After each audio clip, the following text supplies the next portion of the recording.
talking to me? Et salut tout le monde, j'espère que vous allez bien. Moi ça va très bien et aujourd'hui on se retrouve pour parler du dernier film de M. Night Shyamalan, Glass. Alors je vous préviens, ça va spoiler sec, donc je rentre directement dans le vif du sujet. Glass, effectivement, c'est la suite de Incassable et de Split. Alors très brièvement, qu'est-ce que j'en avais pensé déjà d'Incassable et de Split? Pour Incassable, je pense que c'est certainement un de mes films de super-héros préférés. Ça ferait peut-être partie d'un top de mes films préférés. Hein, je sais pas si je devais faire un classement, même si ça n'a pas beaucoup de sens. Mais en tout cas, c'est un film que j'aime vraiment beaucoup. Quand je l'ai vu, il m'a beaucoup marqué. Alors c'est un film que j'ai vu relativement tard. Hein. Moi, le premier film que j'ai vu de Shyamalan, c'était Sixième Sens. Incassable, je l'avais pas vu, puis ensuite j'ai vu Signe, etc., etc. Et je dois dire que Shyamalan, c'est quand même un réalisateur que j'aime bien. Il a eu des hauts et des bas, mais dans ces hauts, il y a des films que j'aime vraiment beaucoup et Incassable en fait partie. Pareil pour Split, que j'ai moins aimé qu'Incassable, mais quand je l'ai vu, je me suis dit, tiens, c'est un bon retour de Shyamalan, parce que c'est vrai que ces derniers temps, avant Split en tout cas, et voilà, ces films, c'était quand même... ça dépendait lesquels, il y en avait où il y avait de bonnes idées, etc. Mais c'est vrai qu'on avait l'impression d'avoir un petit peu perdu le Shyamalan qu'on avait connu il y a plusieurs années de ça. Et là, il revient avec Split et il nous donne un film qui est assez sympathique. Voilà, c'est pas un chef-d'œuvre, j'étais pas ébahi devant le film, etc. Mais c'est vrai qu'en le regardant, je l'ai trouvé plaisant. Et c'est vrai que quand on arrive à la fin et qu'on se rend compte qu'il va lier Split et Incassable, ça a une petite saveur supplémentaire. Et voilà, le film était sympa sans arriver non plus à la cheville de Incassable. Donc avec tout ça, autant vous dire que j'attendais beaucoup le film, hein, et quand j'ai vu la bande-annonce, j'étais tout fou, j'attendais que ça. J'avais même posté la bande-annonce sur mon Facebook en disant ça plutôt que Marvel et tout ça. Moi, c'est ce film de super-héros-là que j'attends le plus. J'ai vraiment hâte que ça sorte, etc. Et donc, évidemment, je suis allé le voir dès que possible. Et qu'est-ce que j'en ai pensé de ce film? Malheureusement... Est-ce que c'est parce que j'en attendais beaucoup trop du film? Je sais pas, mais j'ai quand même été un peu déçu. Alors ça veut pas du tout dire que le film est horrible, hein, qu'il est irregardable, etc. Je suis pas en train de dire que le film était vraiment nul, hein, mais je trouve que c'est un film qui est très moyen. Et c'est vrai que vu les attentes que j'avais par rapport à, surtout à Incassable, mais même aussi par rapport à Split, ben c'est un peu en dessous de ça, et je me suis dit, bah... En fait, pour tout vous dire, je me suis beaucoup ennuyé pendant la séance. Et ce que je vais essayer de faire dans cette vidéo, c'est de vous expliquer pourquoi justement... déjà, s'il y a des éléments que j'ai appréciés dans le film, parce qu'il y en a, mais aussi pourquoi je me suis beaucoup ennuyé et pourquoi je trouve que le film est moyen et que j'en attendais plus. Alors en fait, le film, il est un petit peu à l'image de Shyamalan. Honnêtement, je pense que ça doit être un des films qui le représente le mieux, parce que dans le film, comme je l'ai dit, il y a de très bonnes idées. En fait, il y a des fulgurances à certains moments. Vous avez des plans ou des scènes qui sont vraiment... c'est incroyable. On se dit, ça, c'est vraiment le Shyamalan des grands jours. Hein. Il nous sort des trucs de fou. Il y a des trucs esthétiquement, c'est vraiment très beau. Et même en termes de mise en scène et de symbolique par rapport à ce qui se passe à l'écran et tout, c'est vraiment très fort.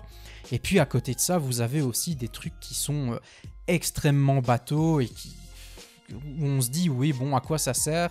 Et je pense que plus que vraiment la mise en scène et la réalisation, qui sont somme toute vraiment pas mauvaises, avec, comme je l'ai dit, des fulgurances à certains moments, c'est vraiment la manière d'aborder le film et le scénario qui m'ont un petit peu refroidi et qui m'ont laissé sur ma faim. En fait, j'ai vraiment... aimé le début du film, j'étais vraiment pris dedans, je me suis dit, ah, ça commence bien. Toute cette partie où on suit David Dunn avec son fils qui fait un peu office d'Alfred en fait, hein, pendant que David Dunn essaie d'aller arrêter les méchants sans se faire choper par la police, il y a son fils qui lui donne des informations dans l'oreillette, etc. Et leur relation, je l'ai trouvée assez intéressante, même si ça dure pas très longtemps. À ce moment-là, leur relation, je l'ai trouvée extrêmement intéressante. Il se passe beaucoup de choses entre les deux personnages en peu de temps de film, et j'ai beaucoup aimé que ce soit la mise en scène, la réalisation ou tout ce qui se passe à ce moment-là, et puis aussi quand David Dunn se met en chasse de la bête en fait. J'ai vraiment beaucoup aimé cette partie-là. Et si vous voulez, quelque part, Shyamalan nous enlève ça. Donc moi, c'était une partie que j'étais vraiment à fond dedans. Et quelque part, à un moment, il fait une cassure vraiment très nette. Et là, on passe à autre chose et on arrive aux scènes que on a aussi vues dans les trailers, en fait, dans l'hôpital psychiatrique. Et si vous voulez, toute cette partie de l'hôpital psychiatrique, j'ai trouvé que c'était un immense ventre mou. Vous savez, il y a des ventres mous dans les films où parfois on se dit le rythme il est un peu bizarre et j'ai peut-être un peu décroché, etc. Et là c'est extrêmement long parce que c'est plus de la moitié du film en fait ce qui se passe dans l'hôpital et c'est très très rarement intéressant. Alors je dis pas en termes de mise en scène et de réal comme je l'ai dit, mais vraiment en termes de scénario et de ce que Shyamalan essaie de nous raconter, même symboliquement et tout, c'est très très étrange. Notamment le fait tout simplement que pendant toute une partie du film, ce que Shyamalan essaie de nous faire, c'est de nous mettre le doute par rapport au potentiel pouvoir super-héroïque des personnages. Et d'ailleurs, le but aussi dans le film, c'est de faire douter les personnages. Ce qui est étonnant, c'est qu'à un moment, ils arrivent à faire douter les personnages. Et moi, en fait, ça n'a pas marché sur moi parce que je n'ai jamais douté une seconde du fait que ces personnages-là avaient des capacités surhumaines. Pourquoi ? Parce que vous avez vu Incassable avant, vous avez vu Split, et donc quelque part dans votre esprit, il n'y a aucun doute possible en fait. Et le souci, parce qu'à la limite, il donne pas au spectateur ce qu'il attend, ça aurait pu être une bonne surprise, et je pense que j'aurais préféré que Shyamalan aille au bout de son idée. Ce qui fait que ça m'a dérangé en fait, et que je me suis dit, bon, à quoi ça a servi en réalité ? C'est qu'il va pas au bout de cette idée-là, il va pas au bout de son parti pris. S'il avait tout simplement pris le parti de dire, ben voilà, à la fin, en fait, une des révélations, c'est que justement, effectivement, ils n'ont pas de pouvoir et que tout se passait dans leur tête et que tout ce qu'on a cru être vrai à partir d'Incassable et de Split, parce qu'on l'a vu à l'écran, tout ça, en fait, c'est du vent, c'était quelque chose, on était plus en vue subjective, ce que les personnages pensaient voir. On nous a rendu ça à l'écran et nous on l'a avalé et là quelque part on nous dit ben non, en fait ça, tout ça c'est pas vrai. Vous voyez, il serait allé au bout de son idée, ça aurait peut-être pu faire une forme d'effet parce que moi j'étais convaincu que les personnages avaient vraiment des pouvoirs, donc ça m'aurait surpris de voir qu'en fait ils en ont pas, vous comprenez ? Là le souci c'est que pendant toute cette partie là du film on essaie de nous faire douter. Moi, j'en ai jamais douté une seconde, et à la fin, une des révélations, c'est que non, en fait, ils ont vraiment des pouvoirs, ils ont vraiment des capacités. Et vous vous dites tout ça pour ça, en fait. C'est un peu léger. Alors, il y a un caractère un peu méta intéressant, où vous voyez, le réalisateur qui se questionne lui-même, qui questionne ses personnages et qui questionne le spectateur. Ok, de ce point de vue-là, c'est intéressant. Mais il n'y a que ça en fait, et du coup je me suis beaucoup ennuyé pendant cette partie-là que j'ai pas trouvé très intéressante. D'autant plus qu'elle se focalise aussi beaucoup sur un autre personnage, donc on voit beaucoup le personnage de la psychiatre et puis le personnage d'Elijah, donc de Mr. Glass. Et en fait j'ai un problème avec la manière dont le personnage est traité dans ce film. On nous répète sans cesse que le personnage est un génie, qu'il est supérieurement intelligent, et plus que son intelligence, ce que j'ai ressenti, moi, c'est la stupidité et le caractère incapable, en fait, des autres personnages. C'est-à-dire qu'il berne assez facilement, d'une manière, la psychiatre, où là, il y a des bribes d'explications, mais qui ne me convainquent pas totalement. Mais c'est surtout la manière dont il arrive à berner ses infirmiers, en fait, ceux qui s'occupent de lui. En fait, vous vous rendez compte que les mecs sont débiles et sont incapables. Déjà, il y en a un qui est plutôt gentil, mais qui prend apparemment son boulot par-dessus la jambe. Et l'autre qui est une espèce de psychopathe qui aime faire souffrir Elijah. Et voilà, et en fait, il y a un moment où Elijah, il arrive à faire quelque chose, où on est censé se dire, le mec c'est un mastermind, vous voyez, c'est un génie. En fait, il arrive à le faire parce que le débile d'infirmier, alors que son collègue est parti et qu'il est censé le remplacer et qu'ils sont que deux pour le surveiller, le mec le plus intelligent de la planète qui peut potentiellement faire beaucoup de conneries, beaucoup de dégâts, l'autre il préfère papoter dehors, vous voyez. Et donc ça, Elijah le sait, il en profite, etc. etc. Et vous vous dites, ok, bon, le mec a beau être intelligent, si ces deux-là, ils étaient pas aussi débiles et qu'ils étaient pas que deux aussi, bah peut-être que ça serait passé différemment. Plus ou moins pareil pour l'histoire des caméras, hein. Je vais pas revenir en détail dessus, mais j'ai envie de dire, ils mettent, elle dit, je reviens plus sur le chiffre, il me semble que c'est 100 caméras, mais je me trompe peut-être, mais en tout cas, il y en avait beaucoup, ils pourraient pas nous échapper, etc. Et au final, vous vous rendez compte que le mec, il fait complètement ce qu'il veut, mais à aucun moment on ressent vraiment que c'est de par son intelligence supérieure.